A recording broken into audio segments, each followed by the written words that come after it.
Everyone. I'm Jamie Flinchbaugh, host of People Solve Problems, and today we have as a guest Dave Edelman. Dave, how you doing? Doing terrific. Thanks, Jamie. Great to see you. So, by way of introduction, Dave is the author of Personalized, a customer strategy in the age of AI. He has over 30 years of experience as a thought leader and practitioner in marketing, personalization, and technology. He advises companies on digital transformation through his company, Edelman Advisory Services, teaches at Harvard Business School, just upriver from my old stomping grounds at MIT, and serves on several boards. So you've seen a lot, you've done a lot, you teach a lot, and you've certainly written a lot as well. So we're going to talk about AI in personalized the way we approach companies, markets, customers from that standpoint. So maybe we can just sort of start by saying, well, what problems does this solve that existed before the age of AI? What problems sort of existed that are now looked at in a different light through AI? Yeah, I think the main thing from a personalization perspective, first of all, AI, it's broad. We can talk, about a lot of things. So I'll focus on my own area, which is much more about personalization. And I want to stress it's not just marketing, it's about overall customer experience. And that's the challenge that AI is addressing, in that for so many kinds of services, ranging all across the board: financial services, healthcare, Spotify, music discovery, Uber, transportation, being able to access and use a customer's information for the purpose of helping them and making it tailored, making it seamless, making it easy, that addresses a lot of compromises that people have faced.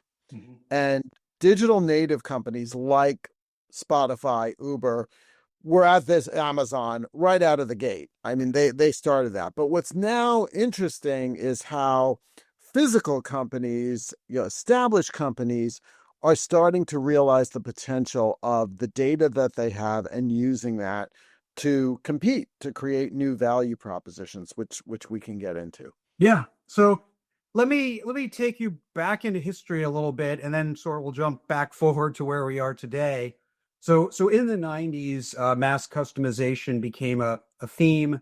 My first startup, we described ourselves as the Dell computer of the industry we're in, and so everybody was pursuing these opportunities for sort of mass customization.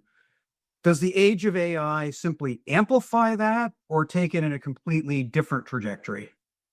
It takes it in a different trajectory. Mass customization, such as being able to create the couch of your dreams, is really about modularity and people picking what they want and then you being able to deliver that.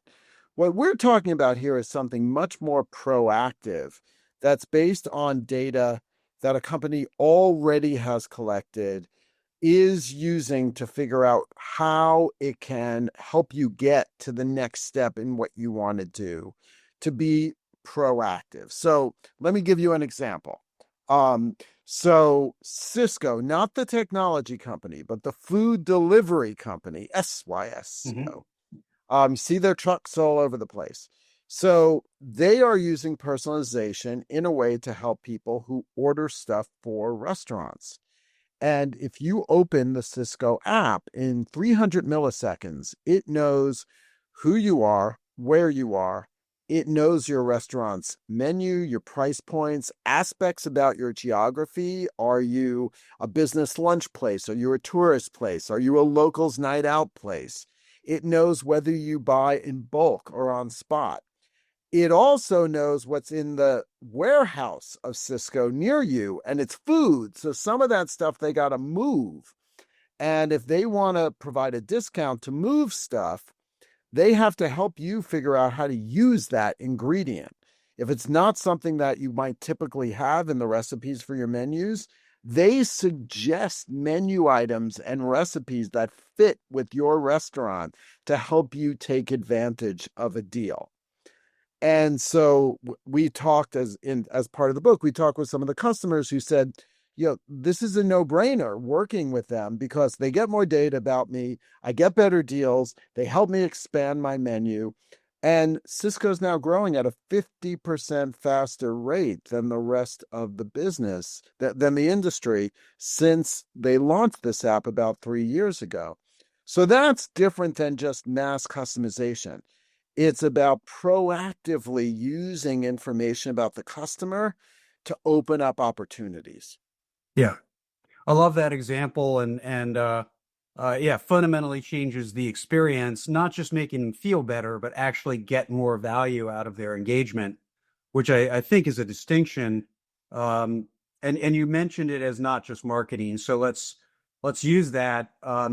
There's certainly a lot of companies went straight into the service bot space. I used one just yesterday, uh, trying to get a question answered, and it gave me completely wrong answers. um, and so that might be the purview of the chief marketing officer, but it can change the value proposition. It can change the entire business model. So where in the C-suite does this belong? Is it different for the CFO and the CMO and the chief commercial officer? Is it about unifying the C-suite? How should the C-suite think about engaging with AI as it applies to the customer and the market?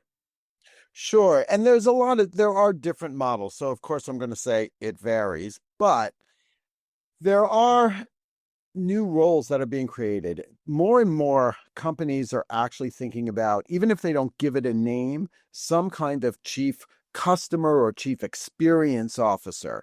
It could be the chief marketing officer who takes on those responsibilities. That's what happened to me at Aetna. Came in as chief marketing officer, but part of my mandate was to drive deliberate strategies to improve the customer experience. No one had that. It could be a chief digital officer if it's mostly digital. There's different places, but there's usually now somebody who's wearing the hat to galvanize that discussion. The CEO has to be involved because this is about the value proposition, about the brand, about how you're competing. But you need somebody who's going to prioritize the opportunities and galvanize the different components of operations to get stuff done. So take your example of a chatbot. That might be seen as something for service operations, that whoever's running service operations says, oh, we can use AI, we can cut costs, we can handle requests 24/7, we can do foreign languages, and all that's great. But you got to recognize that it's got to work. It's got to actually address customer needs. There's got to be checks on that. How is that actually being explained to customers? Are you validating that? What kind of access to data? The chief experience slash marketing slash digital, whoever's on that, has to take the customer perspective. Are we really empowering customers, or are we just doing things to save our own bucks?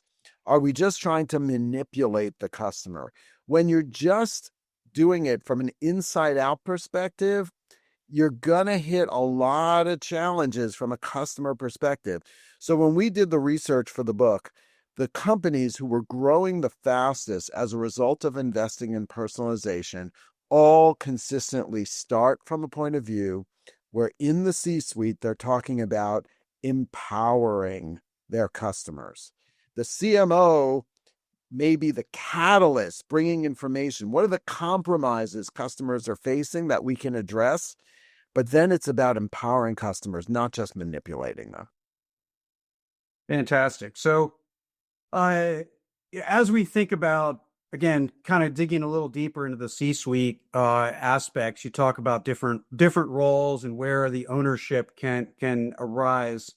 A lot of leaders in organizations, certainly they didn't grow up during the AI age, since that's in some ways just beginning. But at the same time, as you said, this has been around a long time in different forms. I was doing some machine learning programming back in over 30 years ago. for coal plant emissions optimization, and it was AI, but it was nowhere near what's done today. Um, how much do we need either digital savvy or AI savvy leaders, or can they depend upon the technology experts to provide that perspective while they are more focused on the strategy of applying that AI? Meaning, how much can the non-digital, non-AI savvy leader operate in an AI world? I think the non-digital, non-AI savvy's got to get their hands dirty. They've got to start actually using some of these tools, experimenting with them for their own use, looking at how they might actually drive some basic productivity improvements within different parts of their operations. But you have to experience it, you have to touch it. Now, there aren't that many AI experts out there for every company to have a ton of AI savvy people. And it's not like you're all going to hire consultants because, like myself, we all have limited experience. We know what we've seen and what's working, but that's just scraping the surface in a lot of ways. What you do need, though, is a strong sense of strategy. You do need that. But you do also need to have someone who can help you understand the art of the possible. And so it's a pairing of saying, from a customer's perspective, what do I need? But then what's the art of the possible? Let me give you an example here. So I was chief marketing officer at Aetna. One of the biggest problems all health insurance companies face is that people do not understand their health insurance. That's a problem. That's a big deal. It leads to all kinds of downstream issues. So I, as CMO, said, we got to address this. We got to educate our people. But I didn't necessarily know how. And with somebody who, younger, totally digitally savvy guy on my team, hunting around, came up, found a company called Sunday Sky who did personalized videos. And in working with them, we came up with a strategy to give every new member a personalized video explaining their health plan to them. Who in their family is covered? Do they have a primary care physician? How do the economics of it all work? Here's urgent care centers near you within 3 miles of your house, so you don't have to go to an emergency room. All personalized. So we needed that yin and yang. And when we did that, 70% of people watched the 3.5 minute video. Calls to the call center went down by over 20%. People started opening up our emails more often and actually reading them because they thought we cared and they trusted us. So that requires a yin and yang. So I had the strategy. I didn't necessarily know the how, but together with somebody who brought the capability in, we made it happen. Yeah, I love that example, and I think the idea is AI won't make all the skill sets obsolete as you sense a strong sense of strategy. Good strategic thinking won't go out the window. Needed perhaps as much as ever. Um, let's talk about downstream, and in the operations, in the rest of the organization that has to operate in a world in which AI may be serving the customer better. You mentioned the Cisco example. Hey, we have to know what's in the warehouse. Um, we have a lot of legacy ERP systems out there that still update, daily, overnight. Information isn't always accurate. Uh, Things don't always happen precisely or at speed. So if AI is moving faster than the rest of my company, what are the risks and how do we overcome that if the operations of the company can't keep up with how AI is trying to serve our customers? Yeah, I mean, AI needs to be fed data. I mean, that's where the intelligence comes from. The power of AI is especially strong if it can draw on multiple pools of data. And so there's really two tensions here. One is the fundamental quality of your data in the first place, and the second is your ability to integrate it. Now, AI can actually handle the second of those more and more easily than companies realize. So there's now generative AI can write code.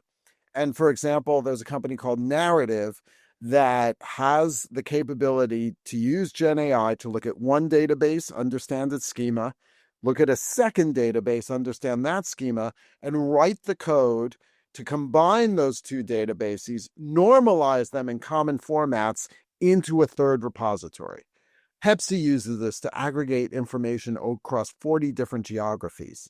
The trade desk uses that now to match advertisers' data with their own. So these integration capabilities are starting to get solved by AI, so you don't need armies of data engineers to do it. But as you cite, the data in the first place has challenges. That's got to be something where the organization as a whole is focused on data as an asset. And I repeatedly, when I talk about the skills of today's chief marketing officer, but I think it's true about operations more broadly, is you have to be thinking about the bloodstream of your data, the quality of it. Where is it going? One of the interesting things about Cisco, the example I gave, is that when a salesperson signs up a new account, they have to get a lot of data about that account into the system, including their current menu and prices. Mhm. And they don't get credit unless they do. So you've got to create the mechanisms and think very deliberately about how you're going to start raising your data capabilities at the same time you're starting to think about AI. And that may take physical operations, things like, salespeople actually asking questions when they sign up a new account. And the, Salesforce form demands that. And so that's got to be a deliberate act to get there. Yeah. So speaking of data, there's the inside data. That's what we kind of were just talking about. There's also the customer data, which could be consumer or company, depending on your business model. Um, and in order to serve and customize, we need that data, right? So if, however, there's limits, right? So if I got an email saying, hey, from an exterminator saying, hey, we noticed you dreamed about bees last night. Do you have a problem? Um, or on the company side, if you're a B2B, a lot of companies say, I know you could use this data to serve me better, but I'm not willing to share it. So how do we think about the positives of using that data, the limits of using that data to the point where we're not overly intrusive, overly invasive, and not scaring people out, along with the added limitations of in different regions, we have different laws around using customer data. Yeah. So there are just simply guardrails for certain things you have to put in place. For a lot of companies in compliance oriented businesses, those guardrails are well defined and they have to just simply make sure those happen. And those may require humans. Eventually, there may be AI systems that actually ensure the guardrails, but those are not really out there at scale yet.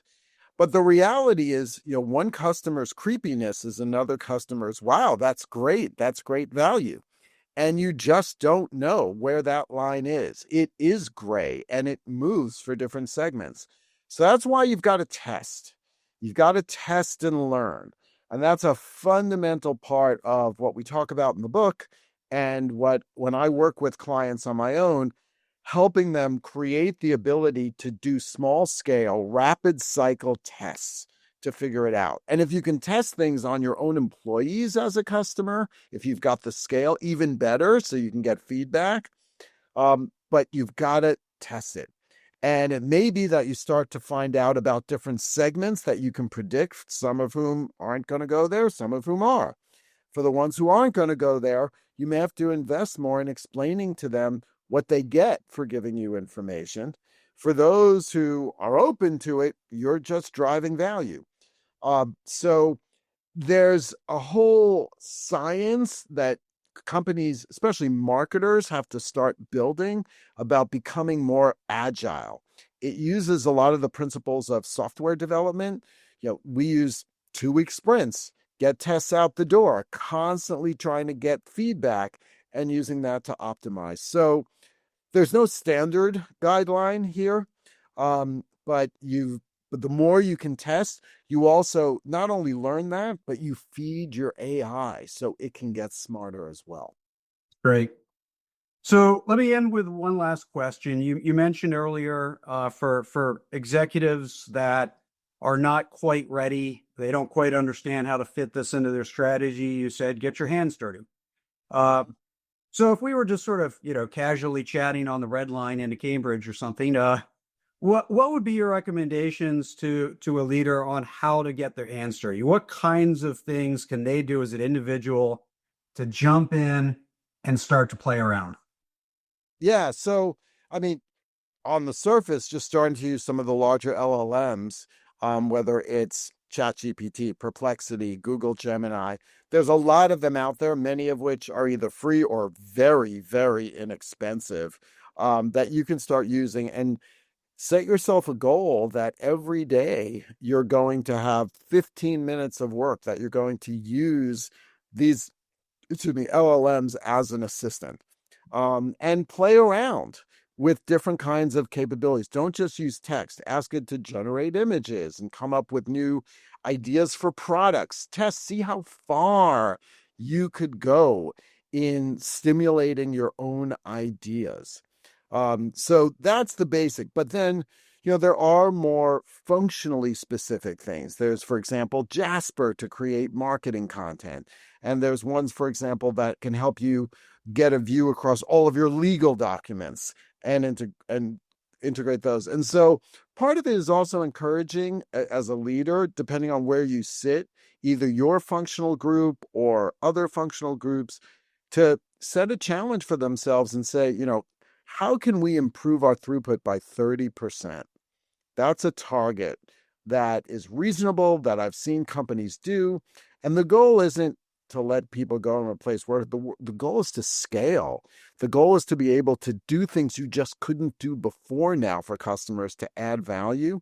But that 30% target is one that I've seen as a good galvanizing measure. I love it, and a good gap statement like that inspires us to really consider trying to do new and different things, which is what you're all about in this conversation. So, Dave, thank you for sharing your insight and guidance, and I hope our listeners benefit from both the conversation and your book. Thanks a lot, Jamie. And they can follow me on LinkedIn. I've got a pretty major presence there. You can message me as well. Thank you. Thank you.